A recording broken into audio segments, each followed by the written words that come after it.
سائر في طريق الحق يا جند الله جند الله جند الله جند الله. بسم اللہ الرحمن الرحیم نحمده ونصلی ونسلم علی رسوله الکریم اما بعد.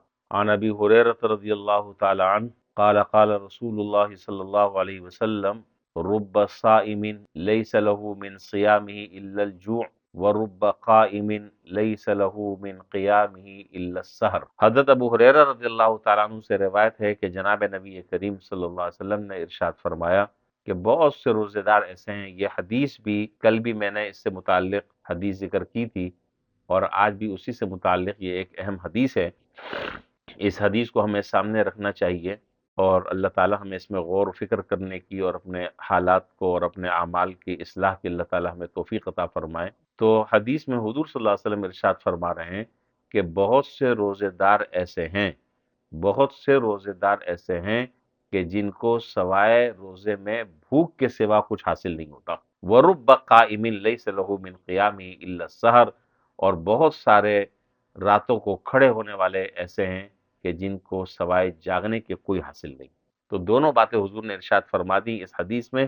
ایک تو بات یہ ارشاد فرمائی کہ کتنے روزے دار ایسے ہیں کہ جن کو سوائے بھوک اور پیاس کے کچھ بھی نہیں ملتا. پچھلے درس میں بھی میں نے یہ بات عرض کی تھی کہ اگر آدمی گناہوں کو نہیں چھوڑتا، اگر آدمی اپنے زندگی کے پرانے جو معمولات ہیں اگر ان کو نہیں چھوڑتا اور اپنے روزے کو حضور صلی اللہ علیہ وسلم کی ہدایات کے مطابق اگر نہیں بناتا تو ایسے بھوکا پیاسا رہنے کا نہ اللہ تعالیٰ کو اس کی کوئی ضرورت ہے، نہ اس روزے دار کو اس کا کوئی فائدہ ہوگا.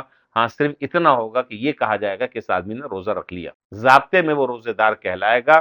لیکن بس پھر آپ یوں سمجھ لیں کہ اگر میں اس کو یوں سمجھاؤں کہ اگر رمضان کے بعد بھی میری زندگی نہ بدلی، 30 روزے رکھنے کے بعد بھی میری زندگی نہ بدلی، اور رمضان میں کئی قرآن شریف ختم کرنے کے بعد بھی میری زندگی نہ بدلی، صدقہ فطر اور زکوٰۃ دینے کے بعد بھی اگر میری زندگی نہ بدلی، تو سمجھ لیے کہ میں نے روزے تو رکھے ہیں لیکن رمضان نہیں پایا. میں نے روزے رکھے ہیں لیکن رمضان نہیں پایا. اور دوسرا یہ کہ اس پہلو پر ذرا سا غور کرنا چاہیے کہ یہ رمضان گناہگاروں کو شرمندہ کرنے نہیں آتا. یہ رمضان تو انسانوں کو اور مسلمانوں کو اللہ سے ملانے کے لیے آتا ہے، یہ اللہ سے جوڑنے کے لیے آتا ہے، اللہ تعالیٰ سے تعلق قائم کرنے کے لیے آتا ہے. اور اگر خدا نخواستہ اللہ نہ کرے یہ رمضان بھی ہمیں موبائل سے نہ ہٹا سکا اور ہمیں یہ قرآن سے نہ جوڑ سکا تو ہمیں سوچنا ہوگا کہ ہم کس طرف جا رہے ہیں. اس لیے بار بار یہ باتیں میں دہرا رہا ہوں اور اس بات کا میں اعادہ کر رہا ہوں کہ رمضان میں ہم اپنی زندگی کو بدلنے کا تہیہ اور ارادہ کریں. خدا نخواستہ ایسا نہ ہو اللہ نہ کرے جو اس حدیث میں حضور صلی اللہ علیہ وسلم فرما رہے ہیں کہ کتنے روزے دار ایسے ہیں کہ جن کو سوائے بھوک اور پیاس کے کچھ بھی نہیں ملتا. وجہ کیا ہے نہ ملنے کی؟ کہ وہ اپنی بدعمالیوں سے باز نہیں آتے، اپنے گناہوں سے وہ باز نہیں آتے، اپنے زبان کے جو فتنے ہیں ان سے وہ نہیں بچتے، اللہ تعالیٰ کی ناراضگی والے جو اعمال ہیں ان اعمال سے وہ اپنے آپ کو نہیں بچاتے. بھوکے پیاسے ہیں تو ایسے بھوکے پیاسے رہنے سے اللہ تعالیٰ کو کوئی فائدہ نہیں. تو اس لیے اور ایک اور بات یہ ہے کہ ہمیں تو یہ اندازہ کرنا چاہیے اور اس بات کا ہمیں محاسبہ کرنا چاہیے کہ روزانہ کی بنیاد پر ڈیلی بیسس کی بنیاد پر مجھے یہ دیکھنا چاہیے اور آپ کو یہ دیکھنا چاہیے کہ آج میری زندگی میں کیا تبدیلی آئی. کل کا دن آج کے دن کے مقابلے میں، آج کا دن کل کے دن کے مقابلے میں بہتر ہونا چاہیے تو وہ آدمی فائدے میں. اور خدا نخواستہ اللہ نہ کرے آج کا دن بھی میرا اسی طرح ہے جیسے کل کا دن، آج کا دن بھی میرا اسی طرح ہے جیسے پرسوں کا دن، تو اس کا مطلب یہ ہے کہ کوئی نیکی کی طرف قدم نہیں بڑھ رہے. اور میں نے پچھلے درس میں بھی یہ بات عرض کی تھی کہ یہ مہینہ تو ایسا ہے کہ اللہ تبارک و تعالیٰ اپنے گناہگار بندوں پر رحمتوں کے دروازے کھول دیتے ہیں. نیکی کرنا آسان، گناہ کرنا مشکل، لیکن پھر بھی اگر کوئی بدبخت آدمی، پھر بھی کوئی بدنصیب آدمی اس رمضان کے مہینے سے فائدہ نہ اٹھائے تو پھر ایسے بدنصیب کا کیا کہنا کہ جہاں اللہ تبارک و تعالیٰ کی طرف سے 24 گھنٹے دروازے کھلے ہوئے اور موقع بموقع اعلان ہو رہا ہے تراویح پڑھ لو تمہارے گناہ معاف، افطار کرا دو کسی کو تمہارے گناہ معاف. جی اور حدیث میں کہ روزے دار کی دعا تو اللہ تعالیٰ ہر وقت قبول کرتے رہتے ہیں، یہاں تک کہ حدیث میں فرمایا کہ فرشتوں کو اللہ تبارک و تعالیٰ ان کو اپنی تسبیحات کرنے سے روک دیتے ہیں، اور اللہ تعالیٰ کہتے ہیں کہ یہ جو روزے سے ہیں ان کی دعا پر آمین کہو، ان کو تسبیحات پڑھنے سے اللہ تعالیٰ روک دیتے ہیں اور کہتے ہیں کہ روزے دار کی دعاؤں پر آمین کہو۔ تو اس کا مطلب یہ کہ روزے دار کی دعا ہر وقت قبول ہوتی رہتی ہے اور روزے دار کی دعا رد نہیں ہوتی، لہذا وہ خوش نصیب آدمی ہے کہ جو اس سے فائدہ اٹھائے، اس سے فائدہ اٹھائے اور اپنی زندگی کو بدلنے کی نیت کرے۔ مشکل یہ ہے، ایک صاحب کیا بلکہ بہت سارے لوگ یہ سوال کرتے ہیں، بہت سارے لوگ یہ سوال کرتے ہیں اور میں اس کا بہت سمپل سا جواب دیتا ہوں۔ وہ کہتے ہیں کہ جی مولوی صاحب مسئلہ یہ ہے کہ قرآن کہتا ہے کہ ان الصلاۃ تنہی عن الفحشاء والمنکر، کہ نماز جو ہے وہ بے حیائی اور بری باتوں سے روکتی ہے، لیکن ہم نے تو دیکھا ہے، ہمارا خود بھی حال یہ ہے اور بہت سارے لوگوں کو ہم دیکھتے ہیں، نماز پڑھ کے فارغ ہوتے ہیں ڈکیتیاں مارتے ہیں، نماز پڑھ کر فارغ ہوتے ہیں گناہ کے کاموں میں مبتلا ہو جاتے ہیں، ادھر نماز پڑھی، نماز سے فارغ ہوئے تو چغلی اور غیبت، بد نظری، کانوں کا گناہ، آنکھوں کا گناہ، زبان کا گناہ، ان کے اندر مبتلا ہو جاتے ہیں۔ تو نماز تو ان کو تو نہیں روک رہی بے حیائی سے۔ بات سمجھ میں آئی ہے نہیں آئی؟ نماز کی خاصیت یہ ہے کہ نماز جو ہے وہ بے حیائی سے روکتی ہے، لیکن اس آدمی کو نماز بے حیائی سے کیوں نہیں روک رہی؟ یہ آدمی بے حیائی سے کیوں نہیں رک رہا؟ یہ آدمی گناہوں کو کیوں نہیں چھوڑ رہا؟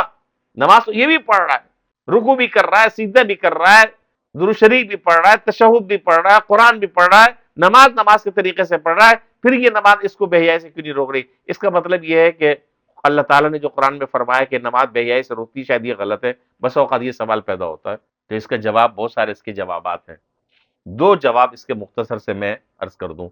ایک جواب تو یہ ہے کہ جب تک آدمی یقیناً یہ نماز انسان کو بے حیائی سے روکتی ہے۔ جس وقت آدمی نماز کی حالت میں، اس وقت تو کوئی گناہ نہیں کر رہا، یہ کر رہا ہے۔ جب آدمی نماز کی حالت میں ہے اس وقت تو گناہ نہیں کر رہا، نماز نے اس کو بے حیائی سے روک دیا، چاہے وہ تھوڑے سے وقت کے لیے۔ اور دوسری بات جو میں یہاں عرض کرنا چاہ رہا ہوں، جو میری گفتگو سے جو بات تعلق رکھتی ہے، وہ یہ ہے کہ یہ نماز پڑھنے والا اس نیت سے نماز پڑھ ہی نہیں رہا کہ میں گناہ سے بچ جاؤں، اپنے آپ کو یہ چینج کرنا ہی نہیں چاہ رہا، اپنے آپ کو بدلنا ہی نہیں چاہ رہا۔ اور نماز جو پڑھ رہا ہے وہ نماز بطور عبادت کی نہیں پڑھ رہا، وہ بطور عادت کے پڑھ رہا ہے۔ امی ابا نے جو ہے وہ بچپن سے نماز میں لگا دیا تھا، اب اس کے بغیر مزہ نہیں آتا، ایک روٹین ہے، ایک مزاج بنا ہوا ہے۔ تو بات یہ ہے کہ ایک آدمی نماز سے اپنے آپ کو بدلنا ہی نہیں چاہتا تو اللہ تعالیٰ کیا زبردستی بدلیں گے؟ کیسے زبردستی بدلیں گے؟ جب آدمی خود بدلنے کا ارادہ کرے، خود نیت کرے اور دعا مانگے، اللہ تعالیٰ حالات بدل دیتے۔ تو اس سے معلوم یہ ہوا کہ اگر آدمی روزہ رکھ کر خود اپنے آپ کو بدلنا چاہے اور یہ ارادہ کرے کہ میرا آج کا دن گزشتہ کل کے دن سے بہتر ہوگا انشاءاللہ، تو یقین کریں کام بہت آسان ہے۔ اسی طرح یہ نیت کر لے آدمی کہ میں رمضان میں انشاءاللہ 3 گناہوں کو روزانہ چھوڑوں گا، تو حضرت 30 دن اگر 3 گناہوں کو بھی وہ روزانہ چھوڑ رہا ہے، چلیں 3 بھی نہ کریں، ایک گناہ بھی اگر روزانہ چھوڑ رہا ہے تو ایک مہینے میں کتنے گناہ چھوٹ گئے؟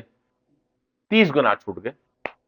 اگلا سال پھر اللہ تعالیٰ نے نصیب کر دیا اپنے فضل سے تو 30 اور، تو 3 سالوں کے اندر، 2 سالوں کے اندر، 2-3 رمضان کے اندر اس کے سارے گناہ جو ہے اس کی عادت ختم ہو جائے گی۔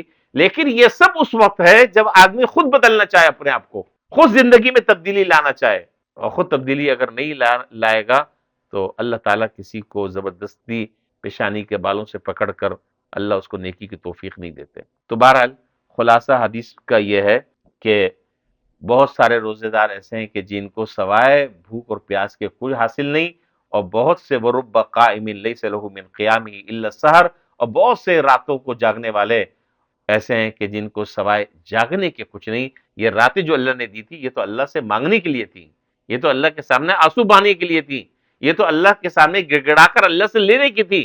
وہ تم نے راتیں جو ہیں وہ ہوٹلوں پہ بیٹھ کے ضائع کر دی، وہ راتیں تم نے جو ہے مجلس ارائیوں کی نظر کر دی، وہ راتیں تم نے گپ شپ کی نظر کر دی۔ تو اللہ کی طرف سے خیر کے فیصلے کیسے اتریں گے؟ اللہ تعالیٰ ہمیں رمضان کے ایک ایک لمحے کی قدر کرنے کی توفیق عطا فرمائے، اور اللہ تعالیٰ ہمیں اس سے صحیح طریقے سے فائدہ اٹھانے کی توفیق عطا فرمائے۔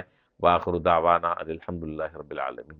سائر في طريق الحق يا جند الله جند الله جند الله جند الله